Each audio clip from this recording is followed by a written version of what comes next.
chaos. And I got bold just because, you know what, it's July. Let's just get a little bit crazy. But who do you have as the fourth team? So I'm 100% with you. I could have gone 100 different directions with this next chunk of the list. For the record, this 4 spot, I have it marked in my notes. This is the spot that I think the team that gets LeBron rises to. You might be right about that. Yeah. Like if Miami gets LeBron, I'm putting them right up here, in that conversation. If Philly gets LeBron, if Cleveland gets LeBron, I don't even like Cleveland, and I think if they get LeBron, they become this spot. And then certainly if the Golden State, it just pens the other trades. Like they would have to make other trades, but they do have their picks. Which, by the way, yeah, go ahead. This is Denver too. Denver and Minnesota to me are number one if they get him. It's not going to happen, so it's kind of silly. We don't need to get into a whole tangent on this, but I continue to what I keep thinking about with LeBron, with Denver, is he has played with teams that can't space from the center position ever since he left Cleveland. Yeah. Like whether it was Anthony Davis or it was Jackson Hayes and DeAndre Ayton or whatever was filling in for Anthony Davis when he was hurt. LeBron has been contending with rim protection nonstop, and yet he has still been one of the most efficient and high-volume rim finishers in the league. I just imagine with Jokic pulling centers away, LeBron just feasting at the rim. I imagine the dual power forward thing. I think it would be such a wonderful fit, and I can't believe it's not being considered more from him. I know. It's just not going to happen. Same with Minnesota, by the way, which I have to give them credit. He would be phenomenal there, too. I think both of those teams I would have number one if they were to win the LeBron sweepstakes. It just feels like they were a token. Just nice to be mentioned. Exactly. So the Golden State piece of it, meaning like if LeBron would go there, they have the pieces to make other moves. Yeah. Setting LeBron aside, since we don't know where he's going to go, this is why I ended up going with Boston at number 4. You can make a case because they have an extremely strong regular season foundation in the sense that Paul George, say what you want about it, he's actually going to be a wonderful fit in Boston's system. I agree. And do I think their playoff ceiling is as high as it would have been if they would have kept Jalen Brown? No, because I think Jalen Brown is an underrated playoff player. But they have a boatload of draft picks available. They have a couple of different ways that they could structure salary trades. Like they could target less expensive players with someone like a Sam Hauser's salary. They could target a max level player with someone like Paul George's salary. They can target a middle salary with someone like Derek White in attaching picks, and they can make a big move. So Boston has the combination of like regular season stability and the ability to make a big move that kind of vaults them into another conversation. And again, I'm not the biggest Mitchell Robinson fan, but I do think he's a massive upgrade over their current backup options behind Nimi Keita. And he's just a big body, which in the playoffs you can sink because you just didn't have a big enough body, which is what happened to him this year. So he checks a box that was unchecked in the playoffs last year. But I'm with you. The regular season formula thing to me is huge, and they just know how to like get games. I think their analytics ball, they're spread out, dribble drive, lots of threes. It's a formula for regular season success, and if things hit right, playoff success. Contender, they're in the same tier of all these other teams, which is if you're asking me, do you think they're going to win it next year? I'd say no, I don't. But you have to have somebody penciled in there and somebody that can make this sort of leap. And I actually love that you went bold. I had them number 7. Okay. But I'll be honest, 4, 5, 6, 7, 8 to me are all like, they're just tied. All right, go to your next one because I don't want to share mine until it gets there because it's a bit of a surprise. Okay, all right. Well, now I'm excited. Number 5, I have Miami. Wow, not me. Even if they don't get LeBron, I just think they have such a strong defensive foundation, and then the combination of just dealing with Giannis and Bam in a playoff series. I think they are set up too for backup plans off of the LeBron thing. Like, if they get LeBron, obviously that's a huge boost to them offensively. But they are going to have the line of all of these like inexpensive combo guards because of the ball handling responsibility that's available. Because their best perimeter players right now are Davion Mitchell and Tim Hardaway Jr. So like, there's a good chance that you could see a DeMar DeRozan going there.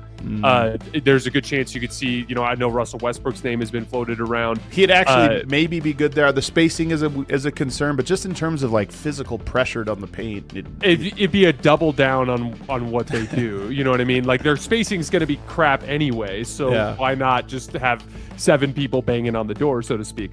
But like, I went with Miami here because I think that they just have a strong defensive foundation and a roster that's built for playoff success. But I want to be 100% clear. I agree with you. Like, you could argue anybody in this 4th or 8 range could be listed in a variety of different ways. Yeah. Miami I is lower on. I had them, I think, what do I have them, 9th here? And I do feel bad about having them this low. The problem is, to me, they do feel like an incomplete team. They feel like a team that I think next year is going to be the title favorites. It might take 2 years to build this. The one thing I'll say is the regular season could get tough on them because they're the opposite of Boston. I think it'll be hard to manufacture wins.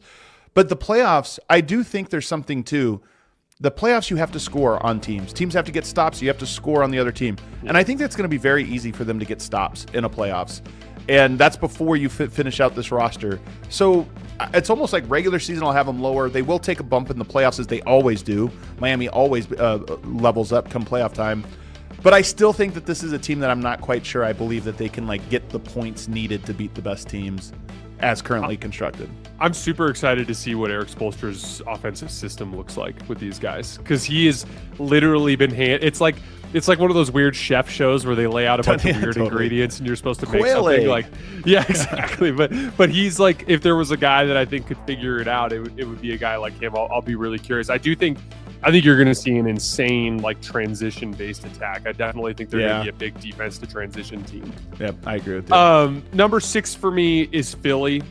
Wow, I love how different we are. This is so good. This is purely a talent. This is purely a talent piece of this.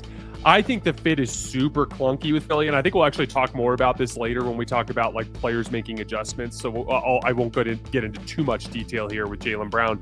But the truth of the matter is Jalen Brown is an on-an-island player. His best traits when he was with Boston were on-ball defense, and then on the offensive end, working from the elbows in one-on-ones while everyone else stood around and watched. And he did legitimately get a lot better at that specific skill, scoring there and playmaking out of the middle of the floor. But he does, and I won't get into too much more detail here, like I said, but he doesn't play well in action with other players, meaning like 2-man game, 3-man game. And he's not a good spot-up player. And I think that makes it a tricky fit, especially considering you're going to get a lot of Tyrese Maxey, Joel Embiid pick and roll, which is going to put him into spot-up situations. I think there's a rhythm element that's going to be clunky. This is just a sheer talent play. Like, if it all comes together, they could win the East. But I could also see it going the opposite direction and them going home in the first round. I had them really low. I'm low on Philly. I might like just take the opposite position because I really don't like the fit. I think of players in the fit as 2 players that are very good players that play off each other well. You give a +1 to them. 2 players that are very good but sort of take away from each other. It's like a -1. There is a world where you can build a Boston-like system where it's just everybody spread out and take your turns driving, and that's how you augment. Even when players don't fit well together, it's like it doesn't matter. We're just playing a bunch of one-on-one ball and passing it if we don't get all the way to the rim. Maybe that's what Nick Nurse puts together there, but the Embiid piece of that I think makes it complicated because I don't know if he has a role in that offense outside of being in the corner and spotting up.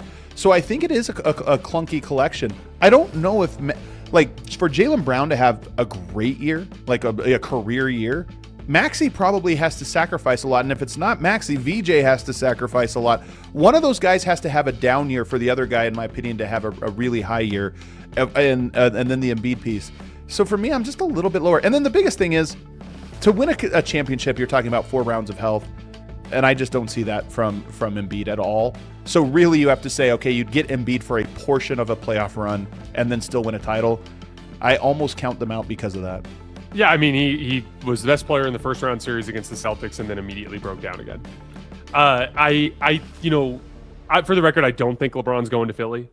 But Cowherd said this on our show that we did on Sunday, and I thought it was an interesting point, which I agree with, is like, they're a team that could weirdly benefit from him because, like, especially managing that personality dynamic of, like, Jalen and Tyrese and Joel. I think they could use like a veteran champ that could get in their faces and be like, we got to do this together. Like, we can't do this separately. We got this your turn, my turn crap isn't going to work. We got to figure out how to play together. I think Philly could really benefit from that type of veteran presence. I don't think LeBron's going there, but the point is that dynamic is exactly why I'm similarly low on them relative to like the talent. But I do think there's an undeniable amount of talent there. Let's go kind of quick. So for record, I had them 10th, which is really low. Let's kind of go through these next ones a little quicker. Okay, so last one in the second tier for me, Denver at 7. It's just continuity play. I actually do think it was smart for them to more or less run it back. They're the big bad wolf for them in Minnesota has been completely removed, and I'm sure we'll talk about them in a minute. And then, hold on, just on Denver real quick. I have them 5th, and I know, look, this is a homer take. You guys can call me a homer. It's a homer take. I don't care. It's July. I'm gonna give the homer take. The argument for them is they won